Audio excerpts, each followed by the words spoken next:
رابعہ بصری رحمت اللہ علیہ کو دنیا سے گئے ہوئے 1200 سال ہو چکے ہیں، لیکن ان کا نام آج بھی زندہ ہے، رابعہ بصری۔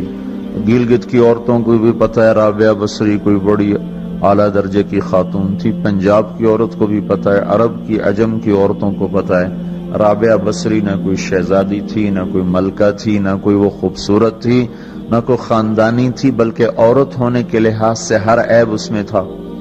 خاندان اچھا ہونا چاہیے تو وہ غلام تھیں، باندی تھی، شکل اچھی ہونی چاہیے تو وہ بدصورت تھیں، کالی تھی۔ پہ چلو شکل بے کیسی ہو، خاندان کیسا، اولاد کے قابل تو ہو، رابعہ بصری اولاد کے قابل بھی نہیں تھی، بانج اس کو کہتے ہیں، جو عورت اولاد کے قابل نہ ہو اس کو اردو میں بانج کہتے ہیں، عربی میں عقیم کہتے ہیں، آپ کی زبان میں بھی کچھ کہتے ہوں گے، ہیں؟ شونی تھی۔ تو اب بتاؤ عورت ہونے کے لحاظ سے کوئی چیز ہے؟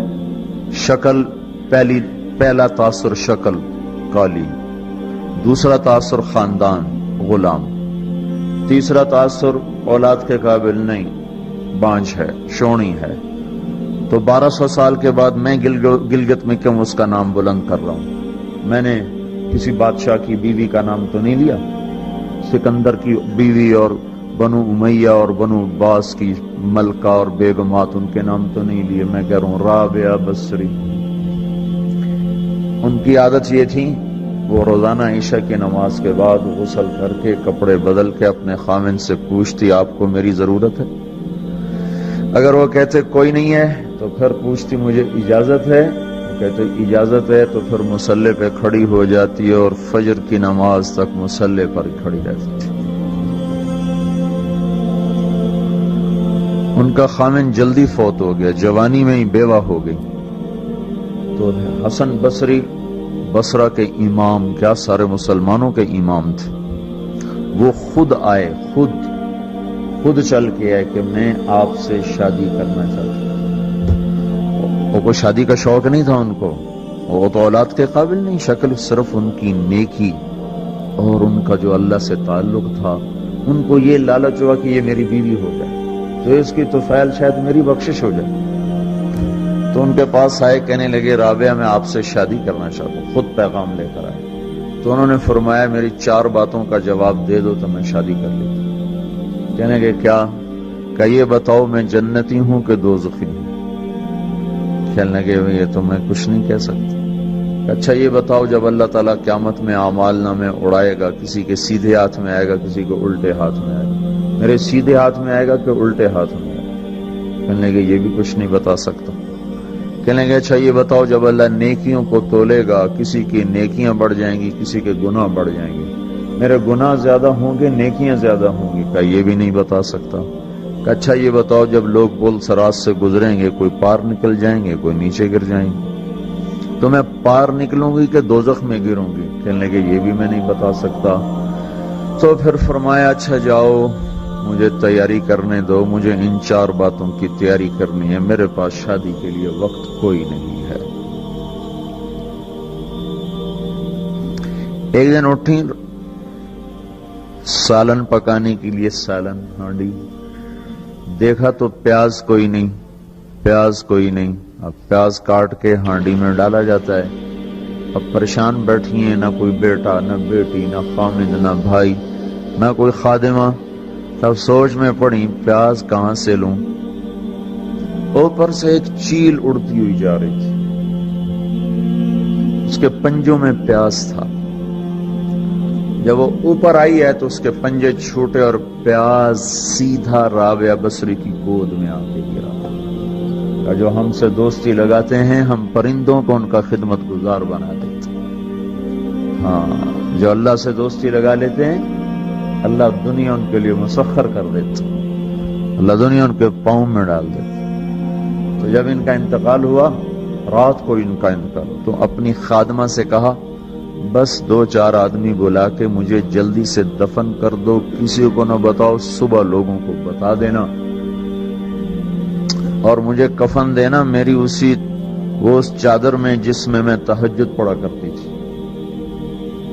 تو انہوں نے راتوں رات دفن کر کے صبح اعلان کیا، شور مچ گیا، ہائے کیوں بتایا، کیوں نہیں بتایا، کیوں؟ تو اگلی رات ان کی خادمہ نے ان کو خواب میں دیکھا، سبز لباس پہنا ہوا، حسن و جمال، سورج چہرے پہ چمک رہا۔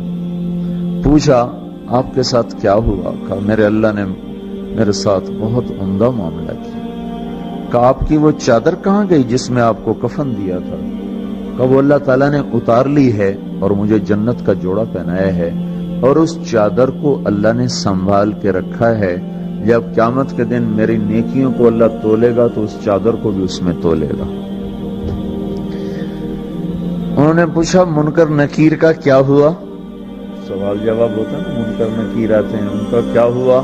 کہا وہ آئے تھے تو انہوں نے مجھ سے کہا من رب کی، تیرا رب کون ہے، تیرا رب کون ہے؟ تو میں نے منکر نکیر سے کہا جس اللہ کو 40 سال نہیں بھلایا اس کو 4 ہاتھ زمین کے نیچے آ کر میں بھول جاؤں گی۔ یہ نہیں کہا ربی اللہ ہے، بلکہ ان کو یوں کہا کہ جس رب کو 40 سال میں نہ بھلا سکی اس کو 4 ہاتھ زمین کے نیچے آ کر میں بھول جاؤں گی۔ تو منکر نکیر نے کہا اس کا آگے کیا حساب لینا، چلو بھائی واپس چلو، چلو بھائی واپس چلو۔ یہ بات آپ نے حضرت عمر سے فرمائی تھی، عمر وہ کیا دن ہوگا جب تو قبر میں ہوگا اور منکر نکیر آئیں گے زمین کو چیرتے ہوئے، اور ان کے ہاتھ میں ہتھوڑا ہوگا، ساری دنیا کے انسان جن اٹھانا چاہیں تو اٹھا نہیں سکیں گے، اور ان کی آواز میں بجلی کی کڑک ہوگی، اور وہ زمین کو چیرتے ہوئے آئیں گے، ان کے دانت لمبے ہوں گے، تو وہ آ کر تم سے سوال کریں گے من ربک ما دینک من نبیک۔ تو حضرت عمر کہنے لگے یا رسول اللہ میرے ہوش ٹھیک ہوں گے، جیسے میں اب بیٹھا ہوں میں ایسے ہوں گا؟ تو ہمارے نبی نے فرمایا ہاں تو ایسے ہی ہوگا جیسے تو اب بیٹھا ہوا ہے۔ تو کہنے لگے پھر میں اچھی طرح ان سے نمٹ لوں گا۔ تو جبریل آئے، جبریل آئے، کہنے لگے یا رسول اللہ ہم دیکھ رہے ہیں آگے کہ عمر کو جب قبر میں ڈالا جائے گا اور آ کر منکر نکیر ان سے سوال کریں کہ مر ربک، تو یہ کہیں گے ربی اللہ فمن ربکما، میرا رب تو اللہ ہے، تم بتاؤ تمہارا رب کون ہے؟ میرا دین تو اسلام ہے، تم بتاؤ تمہارا دین کیا ہے؟ تو وہ منکر نکیر کہیں گے عجیب بات ہے، ہم تمہارا حساب لینے آئے کہ تم ہمارا